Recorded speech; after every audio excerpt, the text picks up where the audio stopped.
Voltaire, ni duda cabe, desde la oscuridad del fanatismo alumbró a través de la razón la posibilidad de que los seres humanos accediéramos a una aspiración civilizatoria en donde la tolerancia, más aún el reconocimiento del otro, fuera un estándar básico para la construcción de la razón misma, porque nadie, desde luego, puede tener esa misma razón de manera absoluta. Desde aquí, desde el Café Procope, en París, el más viejo de toda la ciudad, fundado en 1686, Ana Elizabeth García Vilchis, de todas mis consideraciones, te saludo porque, sabes, hasta Francia han llegado las noticias relacionadas con esa vehemente actitud que siempre tienes, un poco atropellada en relación con que todavía no lees como debieras y de acuerdo con la formación que tú tienes, para aludir a que el pueblo es quien determinó la reforma al Poder Judicial, una vez que así participó a través de su voto el 2 de junio próximo pasado. Déjame decirte que, y probablemente eso no te lo pusieron en el guión que leíste el día de hoy, lo que ese día se disputó fue la presidencia de la República, algunas gubernaturas, también las legislaturas, el Senado y la Cámara de Diputados Federal, junto con distintos otros cargos, pero nada más. No hubo en modo alguno una consideración relacionada con una propuesta de reforma, cualesquiera que sea, y menos tampoco la de la reforma judicial, para que el pueblo, así como grandilocuentemente siempre dice el populismo autoritario, fuera el que decidiera. Otra cosa es que el presidente de la República, del que tú eres vocera, sienta ser la reencarnación o la encarnación del pueblo. El pueblo soy yo. Y entonces la lectura que él dispensa a esa manifestación del voto, que por cierto no es una manifestación del voto para otorgarle a él poder de la propia interpretación, diga de todas maneras con esa visión despótica que le caracteriza, que eso significa también respaldar la reforma judicial. Hasta los tiempos ni siquiera corresponden, como queda muy claro, porque pues todavía ni siquiera iniciaban los foros de discusión, donde según la propia retahíla propagandista del gobierno implicaría la posibilidad de dialogar con el otro justamente para la construcción de esa misma reforma que todos sabemos no se halla en la expectativa del gobierno ni de la autoproclamada 4T, la discusión y el reconocimiento del otro. Por eso empecé este comentario diciendo que justamente la razón es que alumbra y exhibe al fanatismo, porque este implica siempre el reconocimiento del otro y la construcción del otro. Aquí lo dice Voltaire clarísimamente en lo que significa justamente el tomar un buen café y el de reconocerse dentro de las expresiones filosóficas de los distintos personajes que aquí concurrieron y que estoy completamente seguro no tienes desafortunadamente la menor idea de lo que significó ese esfuerzo civilizatorio, pues de cuántos años estamos hablando para decir que estoy justamente pisando uno de los epicentros más importantes de lo que significó en su momento la discusión,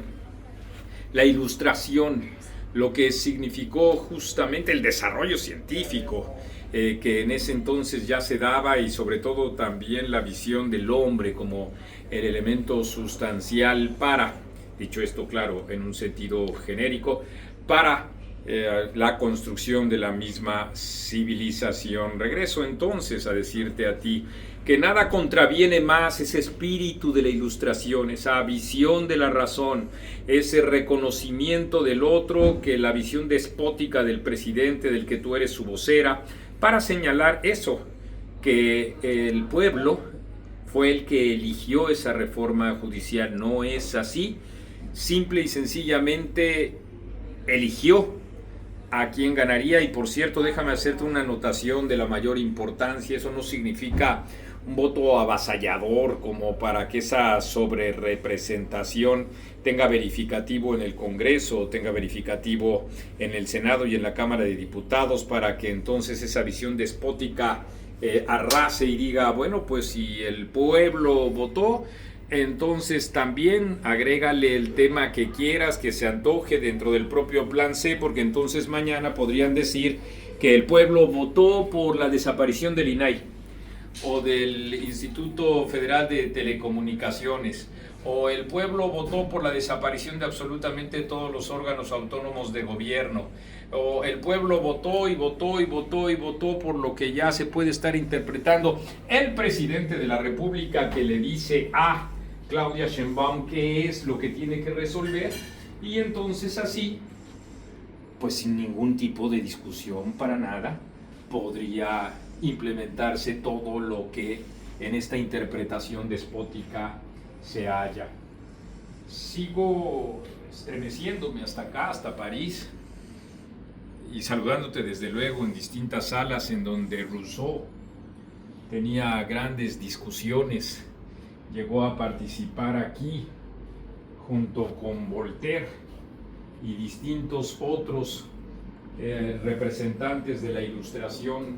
francesa. Agradezco mucho, ya conozco a las personas aquí que nos reciben año con mucha calidez, guisos deliciosos. Agradezco, digo, que nos permitan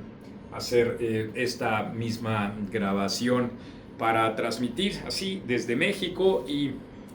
o hacia México, para ser preciso, y decir eso, que ni la sobrerepresentación es la lectura que se debe dispensar del voto en efecto mayoritario,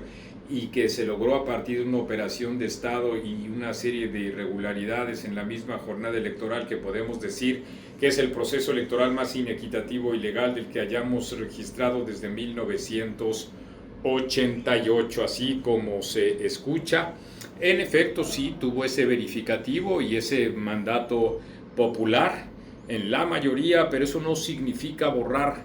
a la pluralidad, borrar a las minorías, borrar a quienes no están de acuerdo, no coinciden con esa ruta marcada por